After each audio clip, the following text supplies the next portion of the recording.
For more insight on the aftermath of Mubarak's resignation, we're now joined by our correspondent, Roee Ruttenberg, who's in Tel Aviv. Hello, Roee. Besides Jordan, Egypt is the only country that signed a peace treaty with Israel. How's Israel reacting to the post-Mubarak era? Hello, Roee. Well, indeed, many people here are watching closely what is happening in Egypt. Many people are monitoring closely the developments, the transition from the Mubarak regime into this temporary interim military-led government and whatever civilian government will follow. Of course, that peace accord with Egypt for 30 years served as the foundation for stability between the two countries. It was a cold peace, that's what it's been called. Mubarak never visited Israel except for the occasion of the funeral of the slain Israeli Prime Minister Yitzhak Rabin, but it served as the foundation for dialogue with other countries, as you mentioned, Jordan, but also for discussions with the Palestinians. Of course, when the peace accord was signed in 30 years ago, it also allowed for a significant scaling back of Israel's military budget, which equaled millions of dollars in annual savings. So there was a concern there as well about the cost of reigniting a potential military front.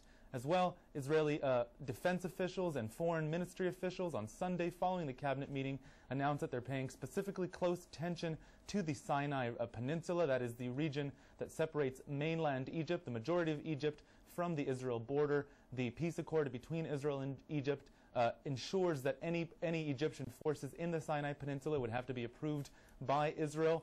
For the time being, with the military in control of that country, it seems unlikely to change, but Israeli officials are keeping a close eye on what's happening there. Why did the appointment of General Benny Gantz come at this time?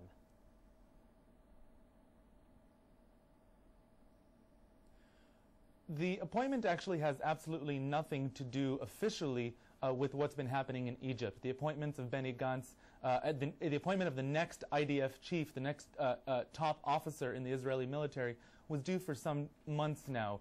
The outgoing chief, Gabi Ashkenazi, was due to resign this week, and there was discussions about the appointment scheduled to happen, regardless of what happened in Egypt, on this day at the cabinet meeting.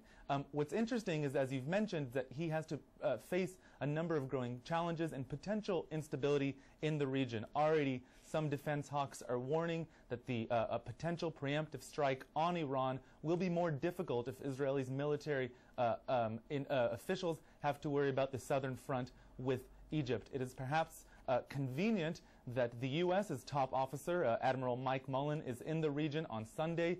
He was in Jordan. He's due in Israel, and on Sunday night he's scheduled to meet with Benny Gantz, his first official meeting as Israel's military chief.